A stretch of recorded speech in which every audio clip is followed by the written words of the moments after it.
ஸ்திரீயே, அதோ உன் மகன். பின்பு அந்த சீசனை நோக்கி,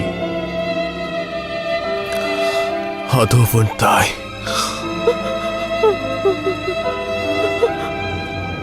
அந்த நேரத்தில் அந்த சீசன் அவளை தன்னிடமாய் ஏற்றுக்கொண்டான். அதன் பின்பு எல்லாம் முடிந்தது என்று இயேசு அறிந்து வேத வாக்கியம் நிறைவேறத்தக்கதாக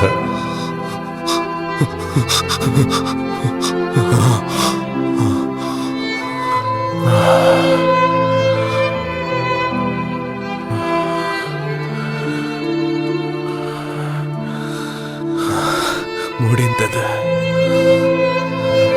தலையை சாய்த்து ஆவியை ஒப்புக் கொடுத்தார்.